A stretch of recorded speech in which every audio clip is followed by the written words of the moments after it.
Hi, my name is Luke Arnold, and my debut novel, The Last Smile in Sunder City, is coming out in February this year. So it's set in a fantasy world where the magic has died. And we follow Fetch Phillips, who's a man for hire, so kind of like a private eye, hired goon. And he's trying to track down this missing vampire professor. So we're going to pick this up about halfway through chapter 5. I'm going to do a little abridged version. And so Fetch has followed the case to this professor's favorite bar. Here we go. I climbed the stairs to an intimidating black door that opened into a small, moody room with no windows. It was something out of another, better era. The bar was polished to perfection and reflected the glow of the overhanging chandelier. There were even little bowls of roasted nuts on all the tables. I strolled in, took a sample from one of the bowls, and waited for heads to turn. It didn't take long. There were two patrons, a long-haired wizard with bloated cheeks, and a gnome in a white suit and matching feathered pork pie hat. The barman was a 6-foot slab of steak with one large eye in the center of his head. I sat my cheap ass down on one of the fancy stools and dropped some coins onto the bar. Burnt milkwood. Old One-Eye didn't move an inch. None of that syrupy shite here, he gurgled. I glanced over the wine racks behind him, all rare and expensive vintages, similar to the bottles I saw at Rise, and all well outside my price range. Just give me something with a kick to it. The Cyclops snorted and came over to my part of the counter. He used one thick sausage of a finger to shift the coins around, counting them in his head. Then he went over to the sink. He picked a glass out of the dirty pile and wiped it on his apron. He turned the tap, filled it with water, came back and placed it in front of me. Then he sniffed, leaned forward, and spat into the glass. There's the kick.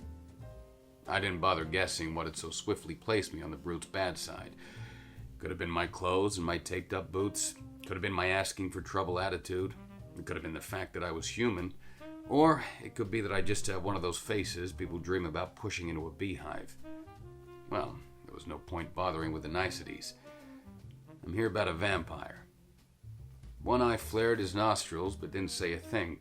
Instead, he picked up the coins one by one, leaving the last piece lonely on the deck. Then he put his index finger on it and pushed it back toward me. "Your change," he growled, and it sounded like the broken choker of a ride-on lawnmower. I reached out for the coin. "Thanks." Slam! He dropped a meaty fist onto the back of my palm. I reached up with my other hand, expecting the second fist to find my face, but instead he reached over, grabbed the sleeve of my jacket, and ripped it back. He found what he was looking for, the 4 tattoos. "Hello? What's this then?" He pointed to the thick black band closest to my wrist. "A recluse." Next, the detailed pattern with the olive green shine. "A recruit." The solid mark from the military. "A soldier." The barcode. "And a criminal." I gave him my sweetest smile. "Almost.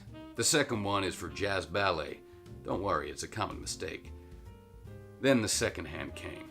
The punch across the side of my face that could have been the hind leg of a plow horse. I took it and liked it. I had to.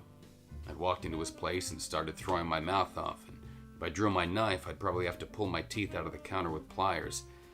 His single caterpillar of an eyebrow furrowed down at me, saying that it was time to scram. Once the feeling returned to my fingers, I slowly unrolled my sleeve. I wobbled for a moment till the room stopped spinning, then I grabbed the glass of water and downed the contents.